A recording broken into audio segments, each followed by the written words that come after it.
Je me rappelle dans le quartier de mon enfance, là où j'ai grandi, que j'avais une voisine dont l'époux était le petit frère de la première dame. C'est-à-dire, son mari était le petit frère de l'épouse du président.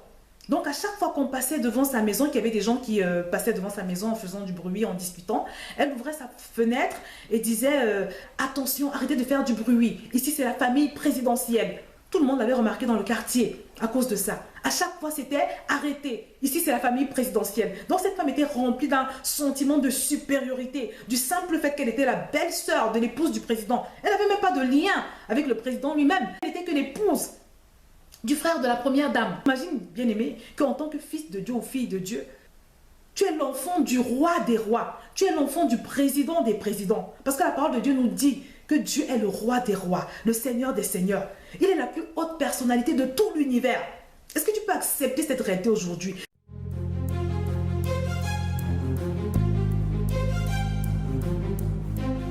Bonjour à tous bien-aimés, bienvenue sur 8TV pour l'émission Expérience surnaturelle. Et aujourd'hui, on va étudier la troisième chose à savoir impérativement pour quiconque souhaite vivre les plans de paix et de bonheur de notre Seigneur. Je rappelle vraiment qu'au début de cette série, on avait vu l'importance de mesurer ce qui s'est passé à la crucifixion de Jésus, la portée de son sacrifice, comment par ce sacrifice, il a porté sur lui toutes nos afflictions, nos souffrances, nos malédictions, toutes ces choses. Et surtout que nous ne devons plus accepter ces choses dans nos vies parce qu'elles sont désormais illégales. La dernière fois, on a parlé de la deuxième chose, à savoir que toi et moi, nous sommes une nouvelle création. Toute personne qui a accepté Jésus est une nouvelle création. Mais on a également vu qu'il était important d'avoir au moins une fois dans sa vie effectué cette démarche de repentance, d'aller devant le Seigneur, lui demander pardon pour nos péchés, quelle que soit la bonté qu'on pense avoir, l'amour qu'on pense avoir en soi, lui demander pardon pour nos péchés parce que en tant que descendants d'Adam, la parole de Dieu nous dit que nous sommes tous pécheurs et privés de la gloire de Dieu. Parce que Jésus est le seul et l'unique moyen par lequel tu peux obtenir le pardon de Dieu et te réconcilier avec lui. Aujourd'hui, on va parler de la paternité de Dieu parce que la parole de Dieu nous dit que pour toi et moi qui avons accepté Jésus, Dieu nous a adoptés en tant que ses fils par Jésus-Christ. Jean chapitre 1 au verset 12 nous dit précisément que à tous ceux qui l'ont reçu, à ceux qui croient en son nom, elle a donné le pouvoir de devenir enfants de Dieu. La parole de Dieu nous parle d'un pouvoir. Elle nous dit que toi et moi, nous avons reçu le pouvoir de devenir enfants de Dieu. Est-ce que tu es conscient, mon bien-aimé, que tu as reçu le plus grand de tous les pouvoirs? Parce que tu es devenu enfant de la plus haute de toutes les personnalités. Parce que tu es devenu enfant du Créateur de toutes choses, de l'être le plus glorieux que tu puisses imaginer. Est-ce que tu le réalises? Je voudrais te dire aujourd'hui, mon frère, ma soeur, que de la même manière que Dieu t'a adopté, toi également, tu dois l'adopter comme ton père. Parce que quand tu entres dans cette relation de père à fils, ça crée quelque chose de très fort entre ce Dieu et toi. Tu deviens, comme il le dit dans sa parole, la prunelle de son œil. Tu deviens sa chasse gardée. Tu deviens véritablement son enfant dans la réalité, dans les faits, dans les actes. Pour toi qui me regardes, qui a des enfants, je suis sûre que si on touchait à un de tes enfants, tu serais prête à faire beaucoup de choses pour les protéger, pour les garder, pour empêcher qu'on leur fasse du mal. Permets-moi de te dire que si tu acceptes cette paternité de Dieu, si tu acceptes de voir Dieu comme ton Père, tu vas entrer dans cette relation. Il nous dit dans Luc chapitre 11 au verset 13, « Si donc méchants comme vous l'êtes, vous savez donner de bonnes choses à vos enfants, à combien plus forte raison le Père Céleste donnera-t-il le Saint-Esprit à ceux qui le lui demandent ?» Bien aimé, quand tu entres dans cette relation de père à fils, tu deviens pas comme un enfant gâté, mais tu entres dans une dimension de faveur, une dimension où tu vas devenir quelque part un enfant privilégié pour ton Père qui est Dieu. En ce qui me concerne personnellement, mes bien-aimés, je baigne dans la faveur de Dieu. Je baigne dans les grâces de Dieu. C'est pour ça que mon nom sur Facebook, c'est Josiane remplie de grâce. Pour ceux qui ont remarqué, j'ai changé ces derniers temps. Avant, c'était Josiane Faveur. En fait, j'exprime ce que je vis avec mon Seigneur. Donc, si tu veux entrer dans cette dimension de grâce, de faveur, accepte la paternité de Dieu dans ta vie. Et imagine-toi que tu vas avoir pour Dieu, ou bien devant Dieu, le statut qu'ont tes enfants. Il n'y a pas grand-chose que tu puisses refuser à tes enfants.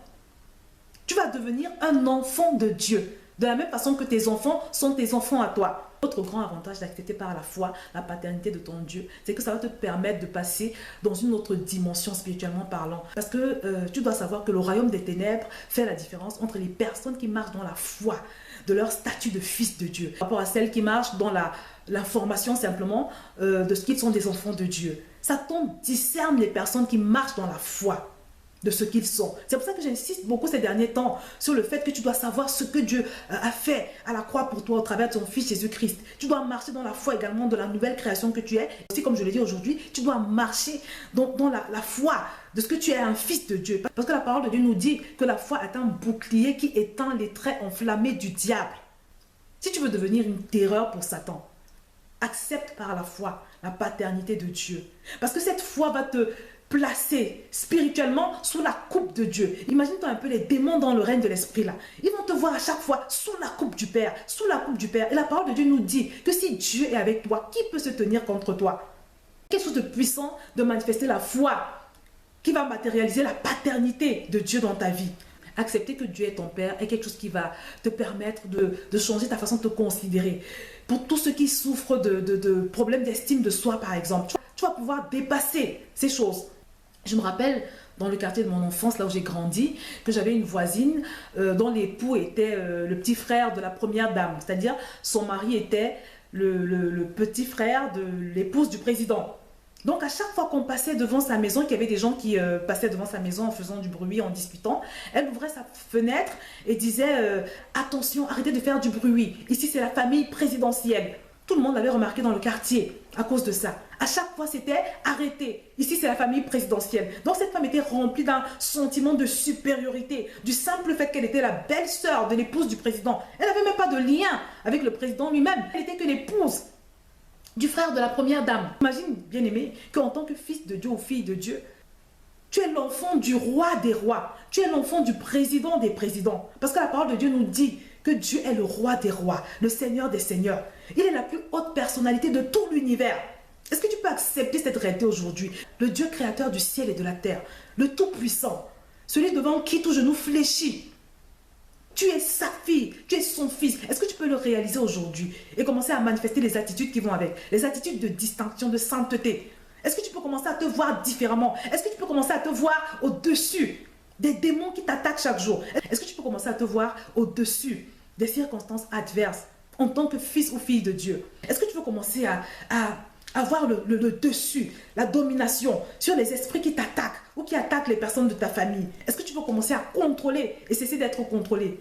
Alors, mon bien-aimé, accepte la paternité de Dieu. Accepte de devenir la chasse gardée de ton Dieu. Accepte de devenir la prunelle de son œil. Parce que c'est ce qui va se passer une fois que tu vas manifester la foi. Mais bien aimé, en ce qui me concerne particulièrement, j'ignore ce qu'on appelle insécurité, jalousie, esprit de compétition, envie. Ces choses n'existent pas dans ma vie.